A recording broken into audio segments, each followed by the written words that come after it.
and our crews will be out here within 3 business days to inspect the stream channels and begin removing debris. Since the end of 2018, when we launched our enhanced stream cleaning program, we've removed more than 31 tons of debris from the streams in and around Ellicott City. We implemented these and other initiatives as part of our Ellicott City Safe and Sound plan because we knew that when another storm came, we needed to be better prepared. In addition to these initiatives, we continue to work every day to advance the projects included in our flood mitigation plan, including the H7 and Quaker Mill ponds, which are currently under construction. I'd like to thank our incredible team at the Department of Public Works for their hard work and dedication in moving these projects. Just 2 weeks ago, we announced that the county secured a $75 million loan through the Environmental Protection Agency's WIFIA program. This critical investment will largely support the extended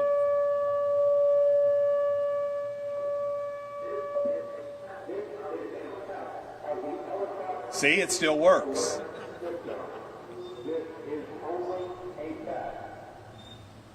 We're always planning and preparing, as you can see. The critical investment of the WIFIA loan will largely support the Extended North Tunnel project that, once complete, will carry more than 26,000 gallons of water away from the homes and businesses in Ellicott City and into the Patapsco River.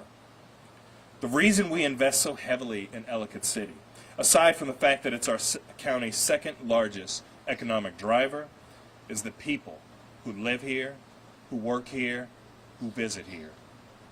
This community is incredibly special, and they deserve to know that we take their safety and their livelihood seriously.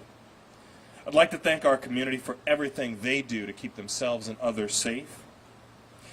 After the recent major floods of 2011, 2016, and 2018, we are proud of the progress that we've made and will continue to work with a sense of urgency every day until our projects are complete and our plan is done and our town is safer.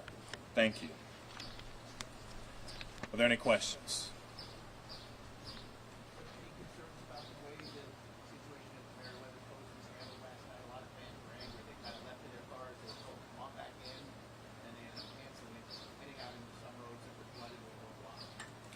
The question was any concerns about how the situation was handled, the flooding at Meriwether Post Pavilion. I think these sorts of incidences are something that often catches people off guard. And while we have worked so incredibly hard over the last 4 years and planning and preparing right here in Ellicott City, I think we all still have work to do throughout the rest of the county, the state, and the nation in planning and preparing. But the most important thing is to keep people safe and alive. I'm sorry? Chief, did you have anything to add? Or? Good morning. I'm Fire Chief Lewis Winston, Howard County Fire and Rescue. So last night at the concert at Meriwether, we had 21 career and volunteer members on an EMS standby for the concert. There were approximately 13,000 attendees at the concert. Shortly after the concert started, Meriwether Post Pavilion Management, they placed the concert on hold due to lightning in the area, at which time they also sent out messages through social media and their signboard asking patrons to shelter in place. Those that were in the lawn-seated area were moved under the pavilion, and the entry gates were closed off, and patrons were told to return to their vehicles, again, to shelter in place. After that, there was obviously through some of the video that was captured, the heavy rains that poured down into the pavilion area.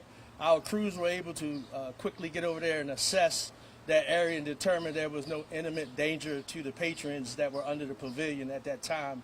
Also, there was a footbridge that flooded Howard County PD was able to access that bridge and close it off around 9:45. Meriwether Post Pavilion Management determined to cancel the concert, and we're happy to report there were no civilian or emergency personnel injuries. Do you think that cancellation should happen much sooner? I mean, maybe people out under the pavilion during the tornado warning for 2 hours. So our role there is with Meriwether is strictly EMS standby. But when we have our personnel there, we try to work with management to assess the situation and determine the safety issues and try to, move patrons to safe areas as soon as possible. I want to know your reaction. I don't know if you're aware of the reports that as people were leaving, staff was telling them to chug their beer and their alcohol because they weren't allowed to take it to their cars. So staff knew that they were leaving food in their cars and they told do that. Are you aware? Do you have any reaction to that? No, I'm unaware of that. Like I said, our role there is strictly as a EMS standby, and I was unaware of that situation. Just as a professional, looking at this scenario and knowing how it went, any review on your part of how it was handled? Well, we'll certainly we have a good relationship with the management at Meriwether. We certainly will do an assessment and work with them, for future events to try to make sure that we have the proper safety measures in place as we go forward. For the county executive, the pipeline, are there any issues with getting that constructed? I heard that there was some issue with the railroad with B&O because we would be going under their easement, their tracks. The question is about the extended north tunnel. It is a comprehensive plan. It's part of a comprehensive plan to get done. It's one of several major projects, but there are many moving parts and pieces at the federal, state, and local level, and also with private entities. And so securing the funding through the WIFIA loan was probably one of the most transformational aspects, and we'll continue working with our other partners and entities to move it forward as expeditiously as possible. Other? Any further on the tornado touchdown alleged? Do you know any more about that? The question was about the tornado touchdown. While we have seen sheared branches, we're still waiting on the National Weather Service to confirm details around that. But we are working with our community on cleanup and ensuring that people are safe.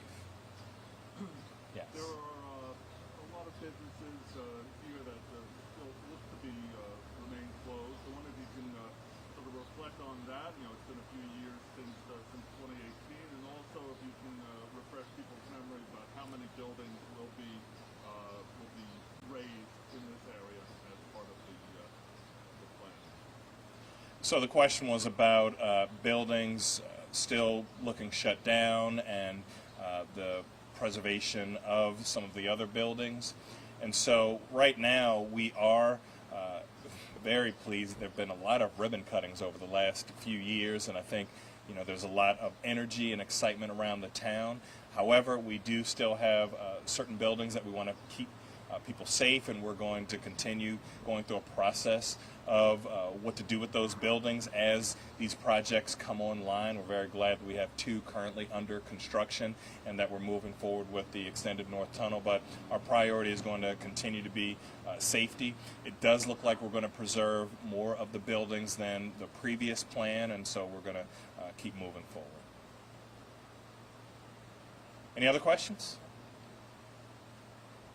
All right. Thank you all so much. Have a good one.